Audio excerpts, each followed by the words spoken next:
మెదక్ జిల్లా చేగుంట మండలంలో నేడు దుబ్బాక కాంగ్రెస్ పార్టీ ఇన్ఛార్జ్ చెరుకు శ్రీనివాసరెడ్డి మండలంలో పలు పనులను తనిఖీ చేయడం జరిగింది.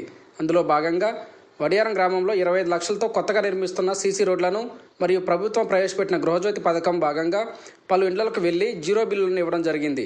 ఈ కార్యక్రమంలో మండల అధ్యక్షులు వడ్ల నవీన్ కుమార్, ఉపాధ్యక్షులు మాసేపేట శ్రీనివాస్, జనరల్ సెక్రటరీ మొజామిల్, రాంపూర్ మాజీ సర్పంచ్ కాచిబోయిన భాస్కర్, దుబ్బాక యూత్ అధ్యక్షులు సాయి కుమార్ గౌడ్, ఓబీసీ అధ్యక్షులు ఆంజనేయులు, ఎస్సీ అధ్యక్షులు స్టాలిన్, నరసింహులు, ఎస్టీ నాయకులు ఫకీర్ నాయక్, యువ నాయకులు సండ్రుగ్ శ్రీకాంత్, భూమా లింగాగౌడ్, రాజాగౌడ్, సాయి, రాజు తదితరులు పాల్గొన్నారు.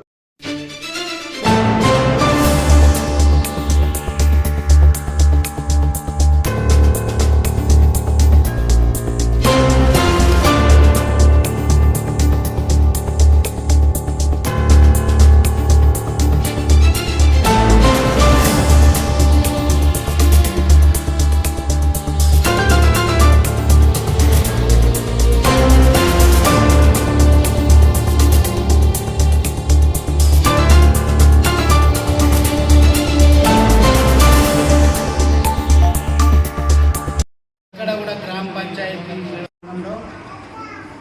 గత ఎన్నికల్లో కాంగ్రెస్ పార్టీ ఏదైతే 6 హామీల భాగంగా డిసెంబర్ నెలలోనే 2 హామీలు అమలు చేసినాము. మళ్ళీ ఇప్పుడు 2 హామీలు జీరో కరెంటు ఈరోజు బిల్లు చూస్తే జీరో కరెంట్ ప్రజలకు అందజేయడం జరుగుతూ ఉంది. అదేవిధంగా వడియారం గ్రామంలో సీసీ రోడ్ల కోసం 25 లక్షల రూపాయలు ఎస్డిఎఫ్ పెట్టడం జరిగింది. NREGS SDF. అదే కాకుండా 5 లక్షల రూపాయలు ఆదాయ అభివృద్ధికి ఇవ్వడం జరిగింది.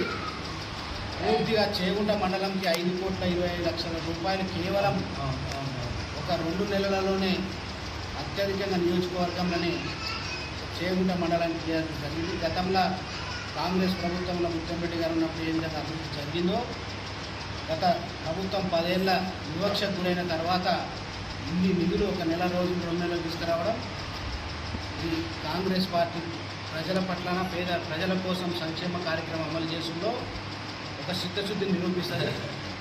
ఖచ్చితంగా దుబ్బాక నియోజకవర్గాన్ని అభివృద్ధి చేస్తాం. గ్రామీణ ప్రాంతంలో